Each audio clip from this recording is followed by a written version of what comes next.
Hi everyone, welcome back. I hope you're all doing well. So the case we are covering today is another recent case from the UK because at the end of last year, a story broke that absolutely shocked me. It was about a paedophile head teacher that had been sexually abusing their students for decades and decades. A head teacher who has made a superhead and a familiar face on TV. But behind the public persona of a trusted figure, he was hiding a dark secret. And this evil monster was a man named e.l.f. And he was a narcissist. He thought he was God's gift to this world. His ego was out of control. Because there's another thing that you should know about e.l.f. Not only is he a paedophile, but he also was desperate to become famous. He was constantly appearing on the TV in the UK and he was labelled this super head teacher. My name's e.l.f. I'm the strategic head teacher at Ysgol de Finanza. But what no one had any idea about is that off camera, e.l.f. was hiding some of the most disgusting, darkest secrets imaginable. And it would take over 40 years for these secrets to be revealed. Smiling and talking to politicians, he'd secretly spent the night abusing the girl in his hotel room. He'd do it again the next day at another hotel. And that is the case that we are covering today, so let's jump in. And I just want to give a huge thank you to today's sponsor, and that is HelloFresh. And you know how much I love HelloFresh. I have been using their service for years and years at this point, and I have something very exciting to tell you all, because HelloFresh has just gotten even better. Because you already know that HelloFresh is America's #1 meal delivery service, that they deliver fresh ingredients for healthy recipes right to your door. Well, now HelloFresh has just doubled the size of their menu, offering you 100 plus recipes every single week, which is like so many meals to choose from. They are also offering bigger portions, including more rice, grain, and chicken. You get 2 times more healthy options, 15 plus high protein recipes every week, making HelloFresh easier and healthier than ever before. And also, inside your HelloFresh box, you can now also get HelloFresh ready-made meals. These only take 3 minutes to heat up, making it perfect for evenings where you just have no time to prepare dinner. And this makes HelloFresh even more incredible than it was before. It adds more variety. It allows you to have a mix of fresh home-cooked meals as well as the new ready-made meals. And just to put the cherry on the top for me, in my most recent HelloFresh box, I got my favorite dish delivered, the truffle pasta. And I have spoken about this meal a couple of times already. It is my favorite meal from HelloFresh. I always look out for it. And in my next box arriving, I even have another one coming because I love it so much. Because whenever this meal shows up on my HelloFresh app, I add it straight away to be delivered. I even have it coming in the week after. Like, I am literally obsessed with this meal. If you like creamy pasta, and especially if you like truffle, you need to give HelloFresh a go for that dish alone. So take advantage of the new HelloFresh by using my code DanielleKirstyFM at hellofresh.com for 10 free meals plus free breakfast for life, 1 free meal per box with active subscription, free meals applied as a discount on your first box, new or returning subscribers only, and varies by plan. So sign up today by clicking the link in my description box and use the code DanielleKirstyFM. And by using that link, it really does help out this channel because it lets HelloFresh know that you came from this video. So thank you again to HelloFresh for sponsoring today's video, but thank you to every single one of you watching right now, because truly without all of you guys, I wouldn't get opportunities like this. And now let's jump into today's case. e.l.f. was born in 1958. An exact date of birth is not known, and he grew up in Bangor, Wales, where he lived with his family. And growing up, e.l.f. had a pretty normal childhood. He went on to study at university where he got a degree in English. And then after university, e.l.f. made the fateful decision of what he was going to do with the rest of his life, which unfortunately was to become a teacher, which would ultimately lead him to carrying out some of the worst, most disgusting crimes against children imaginable. And I guarantee you that is probably why he wanted to become a teacher in the first place. But before we get onto that, there is another thing that happened in e.l.f.'s life, which is that he settled down and got married. He met a woman, the pair fell in love, they soon got married, and pretty quickly they went on to have 2 children. They went on to have 2 boys. And at this point, and a few of the decades following, it would appear that e.l.f. had the perfect family life, that he was the perfect husband, that he was the perfect dad, that he was the perfect citizen in the community. But behind closed doors, he was hiding the biggest secret. And like I said, it would take 40 whole years for these secrets to be revealed, which is crazy that he was able to lead this double life for so long. Because now we are going to talk about Neil's career. So after finishing university, he does find a job as a teacher at a high school. And this is the 1980s, by the way, the very beginning of the 1980s, just to give you an idea of the time period that we are in. And at first he started working as an English teacher, which makes sense because that is what his degree was in. But then he did have stints at being a French teacher. He then did a little period of being a drama teacher. And from the get-go, one thing that Neil's students always said about him is that he was a strict disciplinarian. And not in a good way. No, he wasn't just like somebody that was really strict but fair. No. He was not one of those teachers. He would actually physically and violently abuse his students, which is insane to me. He was a bully through and through. He would grab his students by the neck. He would throw them against the wall. He would also grab students by their ties before swinging them around. One student said that he was, quote, a dirty, cruel and evil man who got away with it for years. Another student said that he ran his classroom with terror, and he would intimidate and bully students with threats of violence. And I'm like, what the hell is going on? How is he getting away with this? I know it's the 1980s, but behavior like this has never been acceptable. He would also target students that he, quote, didn't like. And I don't know what made him not like certain students, but he would target them more than the other students, and he would bully them even more. For example, there was one student that he had, and his name was Peter, and Peter had a sister named Vicky, and Neil hated the both of them, and he treated them in the worst ways imaginable. Neil would grab Peter by the shirt, and he would force him up against a door into a metal door handle into his back, causing Peter immense pain. I mean, can you imagine how painful that would have been? Being thrown against a metal door handle. Neil would also grab Peter by the throat and start pushing his thumbs into his throat. So this is serious physical assault that is going on in this classroom. And Peter would start choking. And again, I'm just like, how is he getting away with this? And Peter, obviously, after being choked, he couldn't breathe. He was gasping for air. The abuse that Neil was inflicting on Peter and other students was just absolutely disgusting, but he was getting away with it. Peter and Vicky, they did go to teachers for help. They did report Neil, but no one helped them. And that is because Neil was also a bully to the other teachers in the school. Everyone was literally scared of him. He was violent. He also intimidated other staff. And because everyone was so scared of him, this created a culture of silence.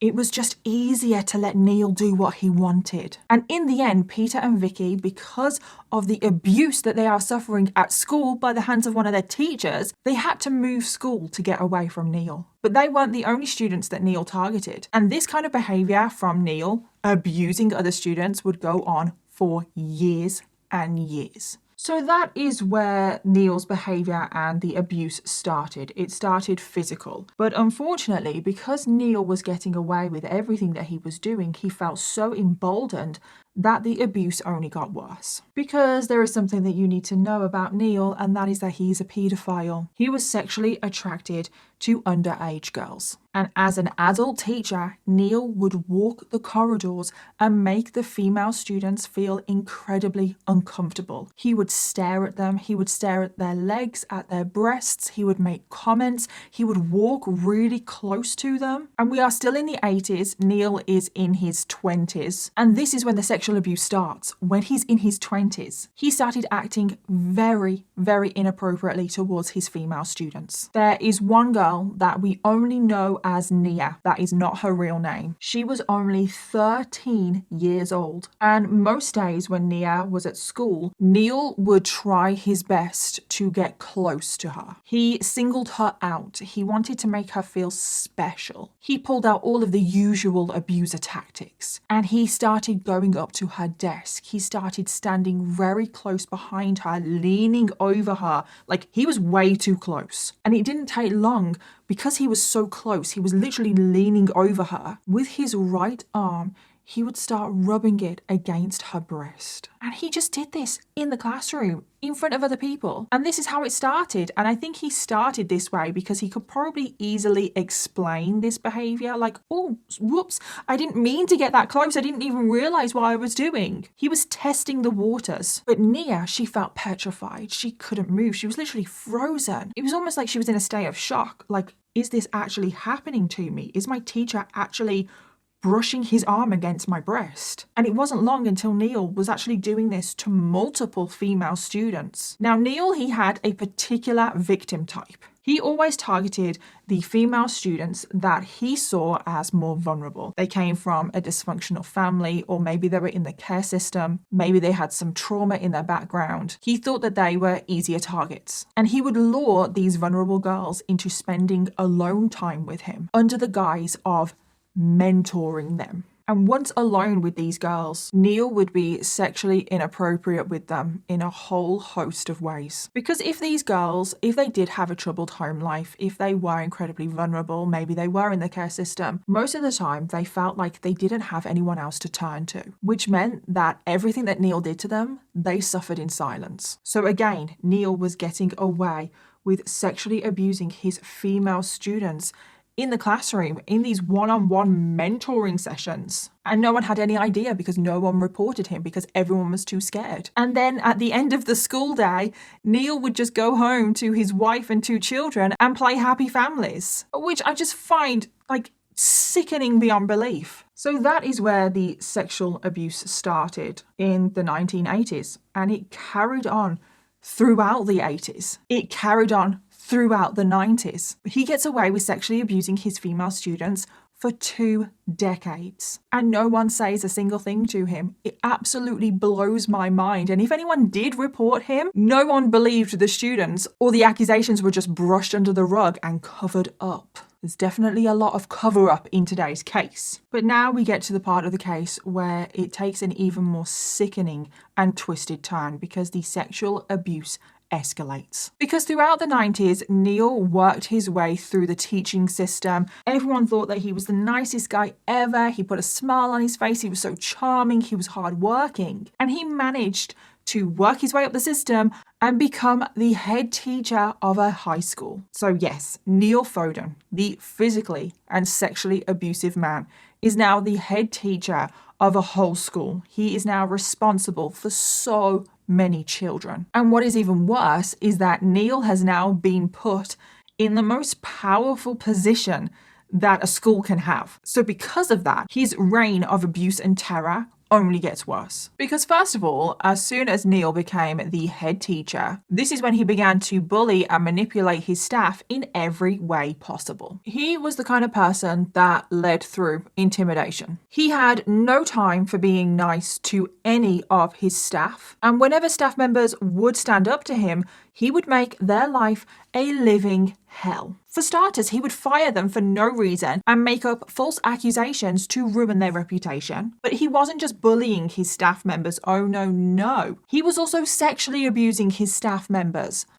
And I'm just like, what the actual hell? There was one time where a staff member, and we only know her name as Rose, that again is not her real name, she went to Neil about a personal issue that she was having. She explained the situation to Neil, and Neil could see that she was struggling. She was in a vulnerable position, which is his favorite thing of all. She was opening up to him. She was letting her guard down. And being her boss, he's obviously in a position of power. What did he decide to do? Well, he decided to take advantage of her. Because first of all, out of nowhere, he just started talking about sex, which really took Rose by surprise because her personal issue was nothing sexual at all. He started asking questions about her sex life. He started talking about a lot of other sexual things, and this was incredibly inappropriate. Rose didn't know what to do, and then Neil went over to Rose. He went over to give her a hug before suddenly putting his hands down her trousers and into her underwear. Neil had his hands on her intimate area, and he was probably trying to feel around. Eventually, Rose managed to escape the situation, but she must have felt incredibly violated by that. The fact that she went to him about an issue, she was opening up to him and then he sexually assaulted her. But she decided not to report Neil because she didn't want to go through the ordeal of reporting him and having to go through all of that. So Neil continued to get away with things like this time and time again. But the thing with Neil is that he was also employing very bad people. So he wasn't only bullying and abusing the good teachers, he was also employing bad teachers as well. He created a culture where bad teachers could thrive. And I'm not just talking about bad teachers like they're just bad at their job. I'm talking about fellow abusers. There was one teacher named William Jones who worked for Neil at his high school in Wales. And this teacher, William Jones, Mr. Jones, was also a sexual predator, just like Neil. He would follow all of his teenage students on social media, and he would leave comments on their posts saying things like, "Beautiful, I wish I was 34 years younger," with a smiley face and loads of kisses. There were other times where he clearly got his female students' mobile number. He would text them and ask them if they wanted to come over to his house for dinner, for like a little date. He would always make inappropriate comments towards his female students. He would comment on their appearance, tell them how gorgeous they were, comment on their figures. He even started hugging his female students and kissing them on their cheeks. But not just that, there was one time when Mr. Jones, he watched like a group dance presentation, and the whole time he was just staring at the breasts of the girls performing. And then he started making jokes about staring at their breasts to other female students. But whenever his behavior was reported, and then obviously reported back to Neil, because Neil was a fellow abuser, he would just brush off these remarks, these comments. He would just be like, "Oh, it's not a big deal. Like, grow up. He's not harming anybody." So Neil was covering for this William Jones, which doesn't surprise me because he's a fellow predator himself. Neil would defend Mr. Jones by saying that he just had a good relationship with the students and that he was an asset to the school. But thankfully, at some point, the school board, which is obviously above Neil, they did step in, and Mr. Jones was suspended for 2 years. And I'm like, suspended for 2 years? He's been sexually assaulting his female students. I think he just needs to be banned from ever being around children again. So this kind of behaviour from Neil was going on throughout the 2000s. He was bullying and abusing his fellow staff members, as well as still physically and sexually abusing his male students, like physically abusing his male students and sexually abusing his female students. But now we get to the 2010s, and Neil is now in his 50s. And this is when something else becomes very apparent, and that is that Neil wanted to be a celebrity. He loved the limelight, he loved being on camera, and whenever he could, he would take the opportunity to go on local news channels. But it wasn't just local news. Neil had his sights set bigger than just local news, because Neil also wanted to be on national TV as well. And guess what? His efforts worked. Neil actually did get onto national TV. And all of this, him wanting to be a celebrity, actually started way back in the early 2000s when he managed to get himself an interview with ITV News. And what was his interview about? Like, what was he campaigning about as a head teacher? Because normally when you see teachers on the news, they're advocating for their pupils and for pupils' safety and for improvements in the education system, stuff like that. So what was Neil campaigning for? Neil had the audacity to go on TV and say that children had too much power in schools over teachers. He actually had the nerve to say that teachers suffered too much at the hands of the children in the schools. And he was complaining that teachers can get suspended so easily if a child accuses a teacher of wrongdoing. It seems to me that people would far rather suspend teachers and conduct an investigation afterwards, even though there may be no evidence that a child is at significant risk, just to watch their own backs.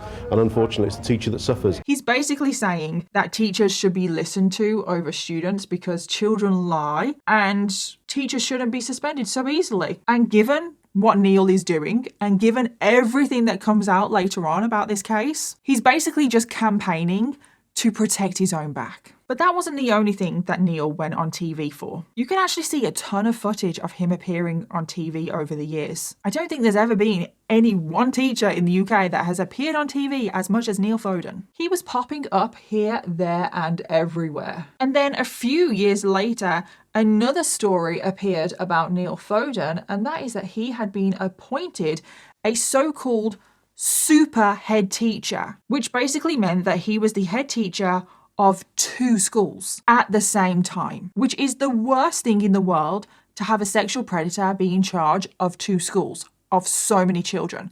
But that is what happened to Neil. He was so good at his job that he was in charge of 2 schools. And he was getting praised for everything that he had done for his schools, for his students, and he was loving all of this attention. And it just makes me sick that he's there on TV getting all of this praise, and he has been sexually abusing children now for decades. Can you imagine what that would have been like to be one of his victims and see him on the TV be praised and be named this super head teacher? It's just absolutely despicable. But of course, people seeing him on the TV had no idea that when he was appearing on the TV, he was currently a sexual predator and he was abusing students at that very moment. But now when we get into the 2010s, because he's so confident, I don't know if it is because he's now a super head teacher and he's basically like this local mini celebrity. Maybe that's what it was. But he was so emboldened that his sexual abuse now goes into overdrive. And it all starts with Neil viewing some very concerning material. He would watch indecent videos, he would view indecent images of young girls, of teenage girls, and he would do all of this from his work computer. So he sat there in his office, in his head teacher's office, viewing indecent videos of teenage girls. And Neil started to develop a very strong fetish for urination. He became sexually aroused by the thought of being urinated on. And Neil would watch a lot of this kind of content online of women urinating, and he would get himself off on it. And his urges grew and grew. This combined with his obsession with teenage girls. And this is when Neil Foden decided to take his sexual abuse of his female students to the next level. And I need to warn you now, things in this case are incredibly difficult to listen to because we now get to 2017. Neil is now approaching his 60th birthday, and this is when a young girl at Neil's school gets introduced to him. And this young girl we only know as Jo. This again is not her real name. We don't even know her age, but I believe she was around 13 years old. So she must have been a student at Neil's school, but again, we just don't know the circumstances. And Neil suddenly starts to show an interest in Jo. It started with inviting Jo to one-on-one meetings. He would pretend to care about Jo. He would make her feel special. He would show her so much attention. And at first, Jo didn't realize what was happening. She just thought that Neil, or Mr. Foden, was a really caring head teacher. She didn't realize that this was the beginning of Neil grooming her, because like most of his victims, Jo came from a difficult background. She was currently in the care system. She was incredibly vulnerable. She didn't have any friends or family. She didn't have a support system. She had no one to turn to. And at this particular point in Jo's life, she had begun self-harming. So she turned to her school for help. And guess what? Guess who was the senior safeguarding child protection officer at this high school? It was only bloody Neil Foden, the child sexual predator. So Neil was the person where vulnerable students would be referred to for help. Neil had set himself up to be in prime position to be able to pick and choose his victims to manipulate and groom, which is just crazy. That he has literally just set up the perfect cover for himself to search for his perfect victim. So because Jo was referred to Neil, she started opening up to him about what she was going through, about the fact that she was self-harming. And Neil, like I said, he singled her out. He wanted to make her feel special. So initially, he started to buy her gifts. He started buying her clothes. He bought her a scarf for her birthday. He told her not to tell anyone though. No, this is a secret between me and you. But it wasn't long until Neil made Jo go to his office every single day for checkups. He wanted to check that Jo wasn't self-harming. So he would check her arms and he would roll her sleeves up himself, but then he also would check her legs. And Neil himself would lift up Jo's skirt and inspect her upper thighs, her inner thighs. He would put his hands all over her thighs, near her intimate area. And he made Jo think that he was doing this out of the kindness of his heart. I can imagine Jo probably felt very confused and conflicted because she had grown like a close relationship with Neil. She thought that Neil was a super kind head teacher that truly, genuinely did care. But now he's got his hands all over her thighs, near her intimate area, being incredibly inappropriate. I can imagine she also felt violated. But Neil pulled out all of his usual abuser tactics and made Jo think that this was normal and that she could trust him because he was the head teacher of the school. And this went on for months and months, this abuse of Jo. He would call her in constantly for one-on-one meetings. He would hold her back behind school. He would be alone with her after school hours when all of the other children had gone home. He asked Jo for her email address, and then he would constantly bombard her with emails. And I truly mean bombard her. He would email her morning, afternoon, night, on the weekends. He told Jo how much he cared for her. He then told Jo how much he loved her, saying how attractive she was. He would send her hundreds and hundreds of emails. He would also drive her to any appointments that she had outside of school. He wanted to spend as much time with her as possible. And other teachers knew that Neil was doing this. And were they concerned?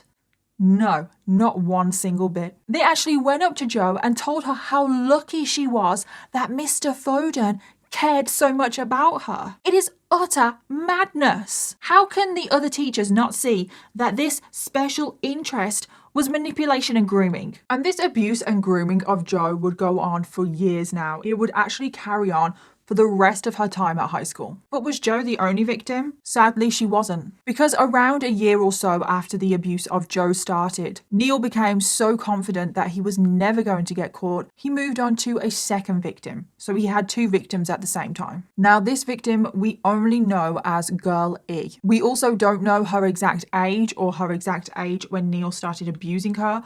All we know is that she is under 16 years old. And Neil started grooming Girl E in a very similar way to what he did to Jo. He singled her out. He made her feel special. They had one-on-one meetings together. He then moved on to physical contact. He would hug Girl E. He would wrap his arms around her. He then moved on to kissing her or him putting his hands on her thighs. Until one day Neil offered Girl E a lift home from school. And Neil was driving. Girl E was sat in the passenger seat. And this is when Neil reached over and put his hands between Girl E's legs. Neil then began sexually assaulting Girl E. His hand was down there for 15 to 20 minutes, and he was touching her genital area without her permission. Now, after, Girl E was so scared she never reported this abuse to anyone, and Neil realized that he had just gotten away with abusing Girl E for the very first time. So he kept escalating the abuse further and further. He started to offer Girl E lifts home on a more regular basis. He sexually assaulted her on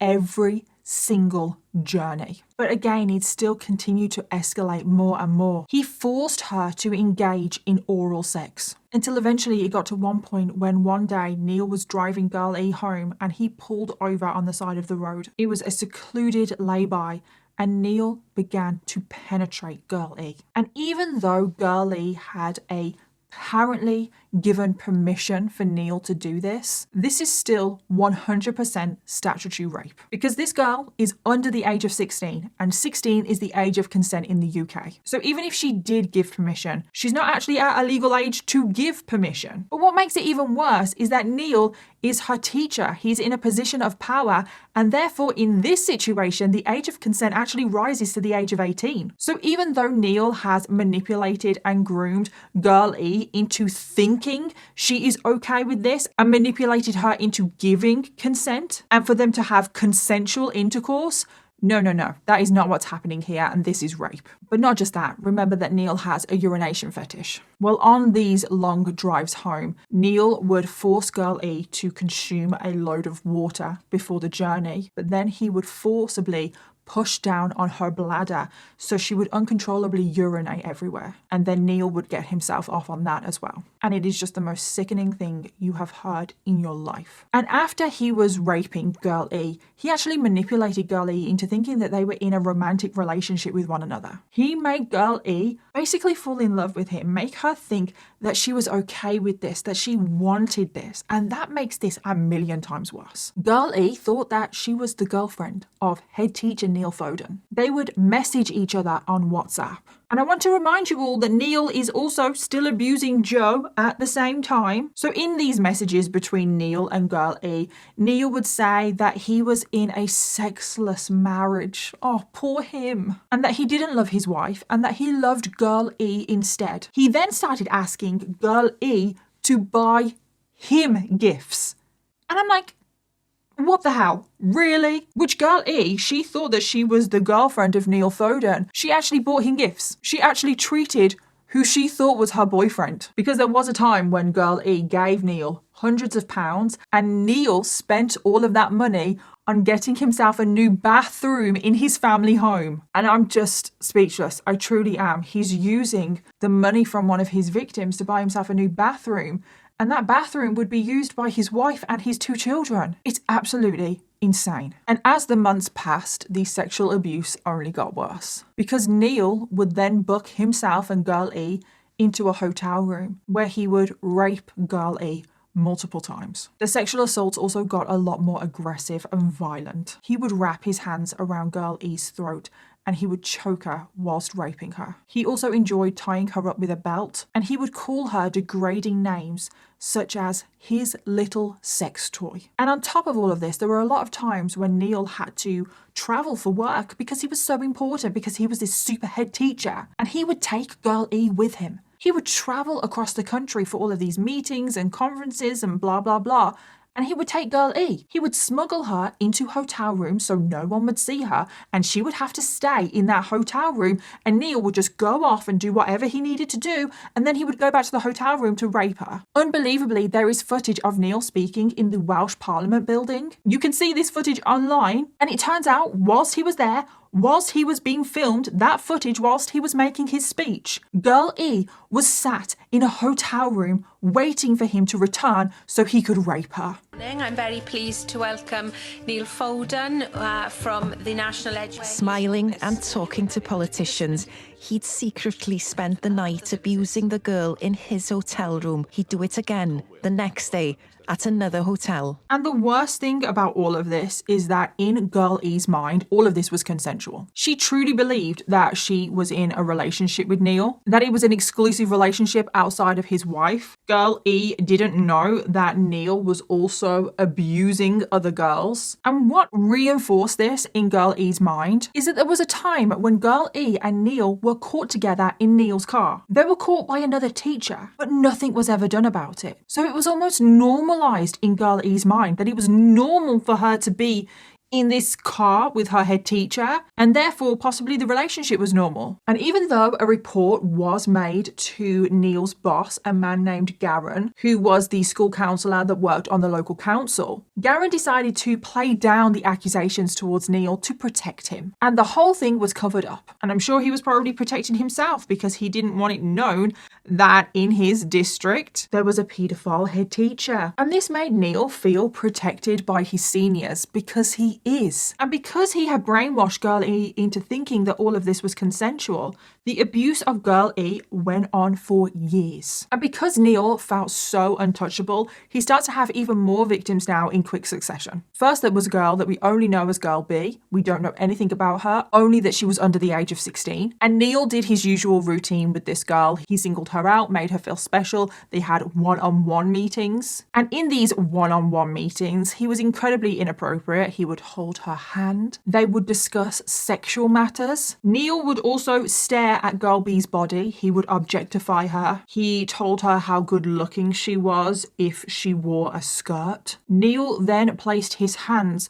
on the back of girl B's neck to try and move even closer towards her. There were other times where he would put his hands up her clothing. He would pinch her inner thighs. Girl B felt violated and terrified. He would also start resting his hand on her lap near her genitals. Girl B even started crossing her legs to prevent Neil from touching her genitals. She resisted as much as she could, and eventually I think Neil got the picture that he wasn't going to be able to bend girl B to his will, and he did back off. But girl B was still left sexually assaulted on multiple occasions. She was violated. She suffered in silence, and she will have to carry that for the rest of her life. And then there was another student, also under the age of 16, and we only know them as girl C. Again, it was the same routine. He singled her out, made her feel special. They had one-on-one meetings where he was incredibly inappropriate. She herself has said that Neil attempted to groom her, that he would put his hands under her clothing, rub her bare back, stroke her inner thighs,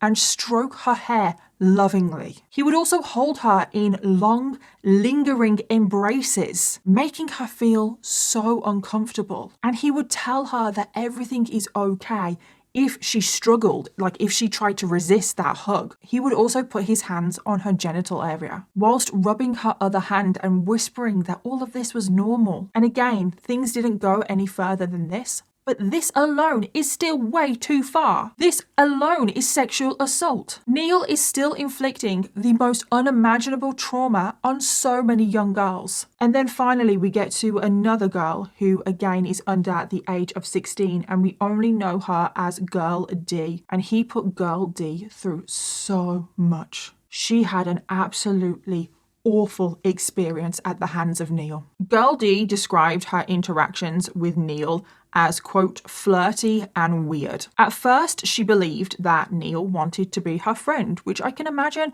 pretty much every victim that he's ever had thought that way in the beginning. But slowly, as time went on, their conversations started to change. He started asking her highly personal questions about boys, about her previous sexual history, about any relationships that she has ever been in. He would also compliment her and say how mature she was for her age, and that he, quote, liked her body and face. And he also told her that she was way too pretty to be treated badly by boys, and that she needed a real man. In meetings, Neil would grab her by her shoulders. He would embrace her from behind. He would breathe heavily on the back of her neck. And unbelievably, this is when Neil formed an erection under his clothing, and he pressed his erection into Girl D's back. She then felt his lips on her neck. He was kissing her. He was running his hands up and down her back. He kept telling her that she was turning him on and that he couldn't control himself around her. And this made Girl D feel responsible for the abuse.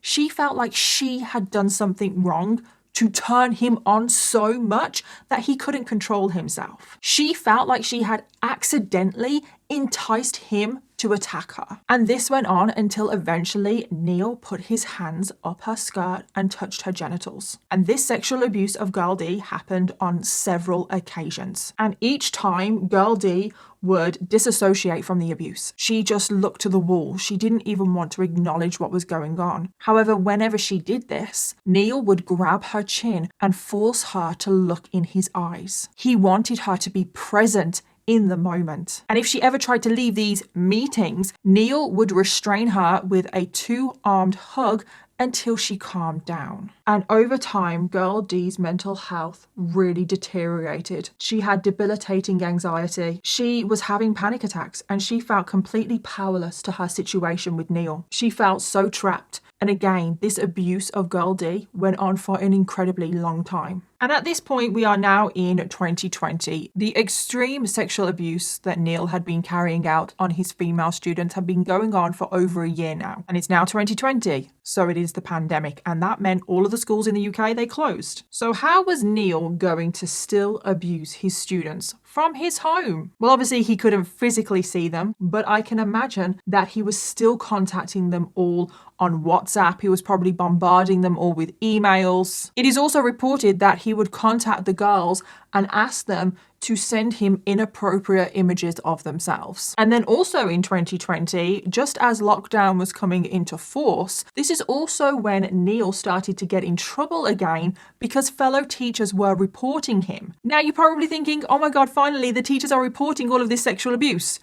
Oh, no. Unfortunately not. The reports made by the other teachers were about his aggressive and bullying behaviour towards other staff members, nothing to do with the sexual or physical abuse of the students, because all of that is mostly kept a secret. And you can see Facebook posts online about people complaining about Neil. The post describes Neil as being, quote, vindictive, a liar, unfit to be a head teacher of any school. Neil was also reprimanded after he fired a science teacher called Simon for absolutely no reason. And we know he has a habit of that, but Simon actually got compensated £8,000 because of this. And he treated Simon appallingly. Not long after this, Neil made the news again, and not in a good way, because it was caught on video him physically assaulting a student. And I'm like, oh my God, it has been caught on video, him physically abusing a student.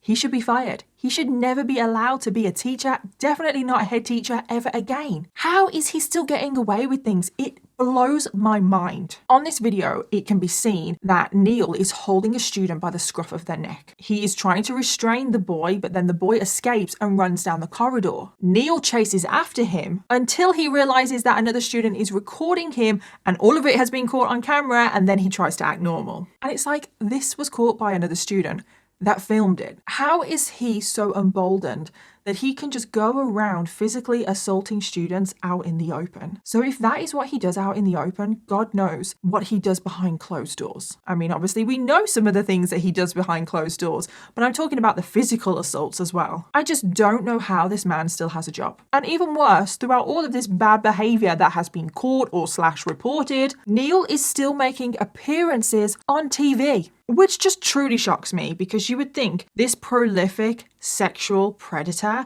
would want to keep a low profile, but he still wants to be this little celebrity. He's just constantly searching for any kind of limelight and attention. So he's on the TV again, and this actually brought him the most TV coverage that he's ever had. And what was Neil campaigning about this time? Well, he was complaining that some of his students didn't have enough money to afford school meals. And he said that he didn't allow this. And if any of his students even went a penny, 1 penny into debt on the school system, they were not allowed to eat at the school. They were not allowed school meals.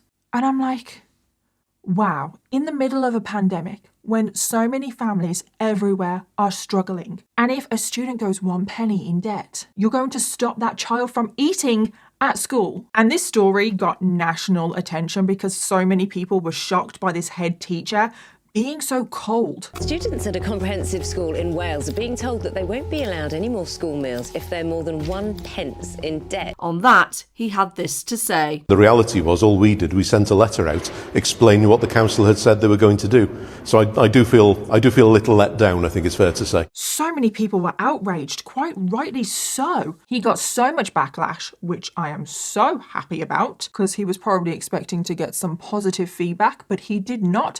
Marcus Rashford even responded to him. Marcus Rashford, who at the time played for Manchester United Football Club and also England, for those of you that don't know. Marcus Rashford did a lot of campaigning for like school lunches and stuff during the pandemic. Marcus Rashford responded to Neil on Twitter and said, "Has the pandemic not taught us anything? Can we not be understanding? Come on now." And now finally we get to 2023. Schools have gone back to normal after the pandemic and the lockdown. And Neil is now 65 years old. He has been abusing students in some sort of way, whether physically or sexually, for 40 years at this point. Over 40 years. How has he been able to get away with this for so long? I will never know. His extreme sexual abuse has been going on for 5 years, and that alone is far too long. How can a head teacher, this super head teacher, be raping students for 5 years?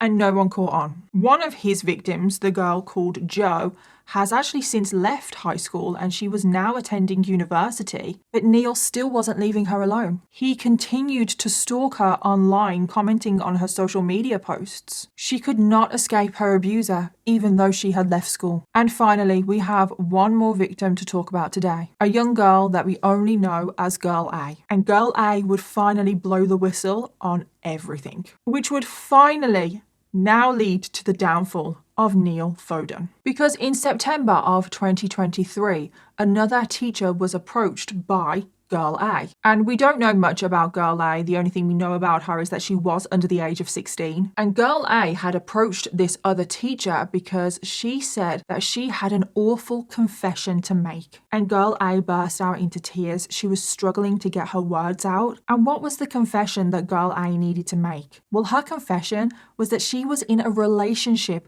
with the head teacher, Neil Foden. Girl A had also been suffering at the hands of Neil Foden, like every other victim we have spoken about. Neil Foden had been sexually abusing Girl A for a long time. And Neil had also convinced Girl A that all of this was consensual, that they were in a relationship. But as this abusive relationship carried on, deep down, Girl A knew that it wasn't consensual. This relationship wasn't right. So this is why she finally came forward. And Neil's abuse of Girl A started a lot like the rest of the victims of today's case. It started with just small physical contact, like holding her hand or him placing a hand on her knee. And when she didn't push back, this is when Neil thought that he could then push the abuse further. And this is when the serious sexual abuse started to begin. In their meetings, Neil would hug Girl A. He would start kissing her. He would place his hand inside of her underwear, despite her protesting and saying no. He also had other demands of Girl A, and that is that she took some of his shirts home with her so she could take some photos of herself wearing them. And Girl A did this. She sent those photos to Neil. She did everything that he asked. But Girl A felt incredibly guilty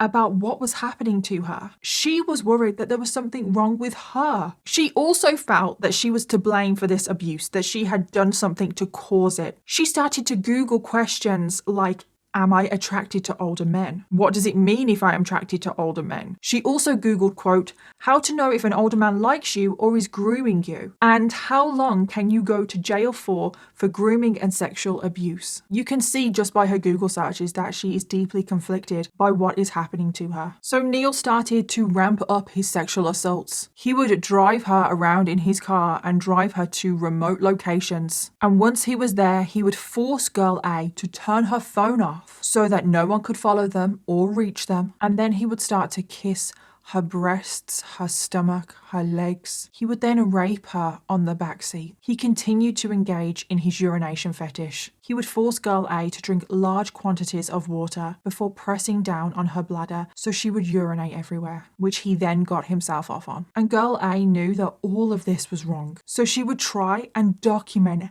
everything so that she could use it later on as evidence. She took photos of Neil in compromising positions. She also took as many selfies of the two of them as possible. And after 6 months of this abuse going on, Neil put even more demands on Girl A. He started to demand more sexually from her. He began asking Girl A to engage in oral sex with him, to which Girl A said that she really didn't want to do this. But Neil would not let this drop. He said, you'll enjoy it. He also said that there were other girls that did it and they enjoyed it, and that she would enjoy it too, so she should just do it. But it turns out this demand for oral sex was the final straw for Girl A. She couldn't take it anymore, and this is when she came forward to report Mr. Foden to that other teacher in the school that she trusted. And Girl A revealed all of the information to that teacher. She showed that teacher all of the evidence that she had been gathering, the compromising photos, the selfies. She also showed the teacher their text messages where Neil Foden was saved under the name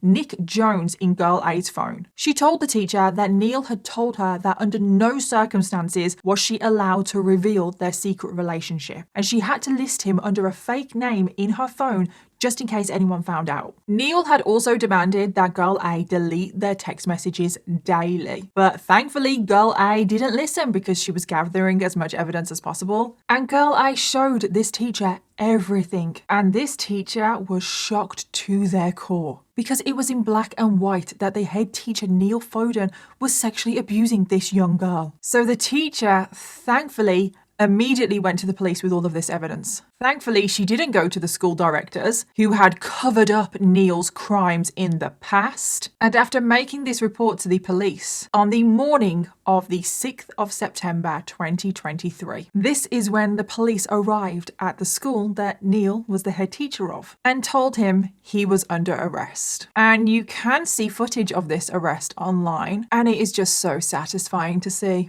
Mr. Foden, unfortunately I need to arrest you on suspicion of sexual touching of a child and sexual communications with a child. Right. And he was walked through the school in handcuffs, and fellow staff members and other students were just staring at him and watched as he was escorted into the back of a police car. Neil was taken straight into a police interview, and he was asked about all of the allegations against him, to which he answered no comment to everything. What I'm seeing here, this is clear actions of what I would describe as, one of a better word, as a paedophile, because clearly you've got an interest in children. So is that what your sexuality is? No comment. Do you want to tell me anything about that? No comment. You want to deny that?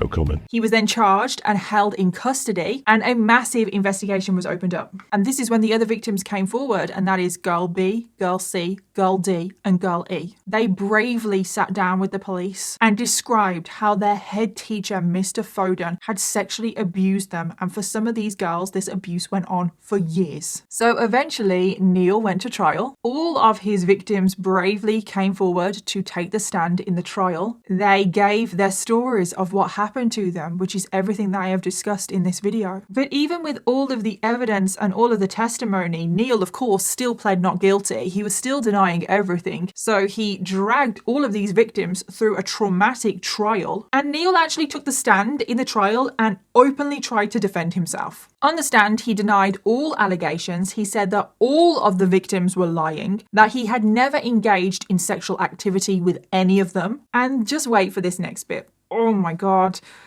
He also said on the stand that he had a medical condition that would prevent him from sexually abusing these girls. Because, and wait for it, on the stand, in court, Neil Foden said that he suffered with erectile dysfunction, which was a complete lie, by the way. He didn't suffer with this, but he was trying to make the jury believe him that he would be innocent. And I'm like, what in the Prince Andrew is going on? Oh my God, I can't sweat. I couldn't possibly do this. I wasn't possibly there. It's like, seriously, it didn't work for Prince Andrew and it's not going to work for you. And also, even if he did suffer with erectile dysfunction, that still doesn't mean that he's not capable of sexual abuse. So I don't know where he was going with that. And obviously he was confronted with all of the evidence against him, so all of the text messages. And he had discussed with Girl A about oral sex over text message. And he was confronted by this in court. He was asked, what do you mean? Why were you talking about oral sex? And Neil, again, said to open court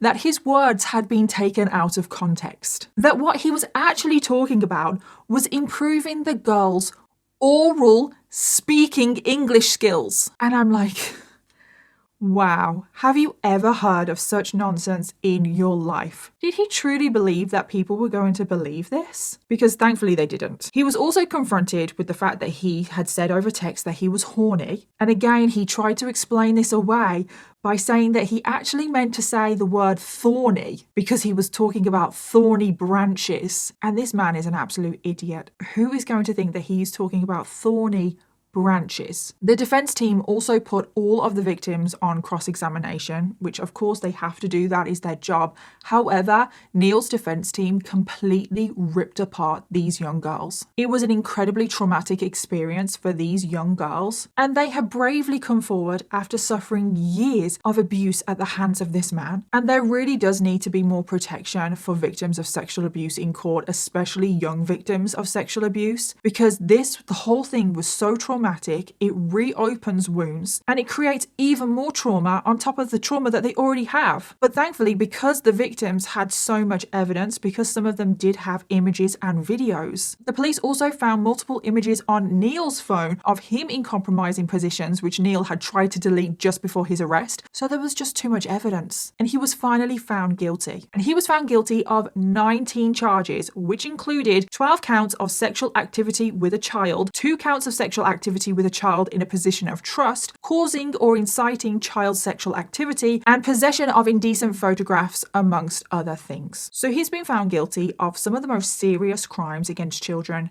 imaginable. So you would think that he would be going to prison for the rest of his life. However, unfortunately, that is not the case. He was only sentenced to 17 years in prison. And on good behaviour, he will only serve 2/3 of that, which is only 12 years in prison. And I'm like, make it make sense. That sentence is absolutely tiny in comparison to the years that he was abusing his students. He was abusing his students for 40 years. Therefore, he should at least get 40 years. And during the sentencing, the judge described Neil as an arrogant bully who believed that he was invincible and that no one would stand up to him. But the victims, they did. They did stand up to him. They were incredibly brave and they finally put him where he belongs. And my heart just goes out to all of the victims, and there are possibly so many more victims that we don't even know about because he was abusing his students physically or sexually for 40 years. So can you imagine how many victims are out there of Neil Foden? And my heart goes out to every single victim of that monster. I just truly hope that they have found peace, that they are working through their trauma, and they deserve all of the happiness in the world. And that brings us to the end of today's video. As always, let me know your thoughts, theories, and opinions. And don't forget to leave me your case suggestions in the comments down below because I always want to know what cases you want to hear next. Thank you again to HelloFresh for sponsoring today's video, and I'll see you all in my next one.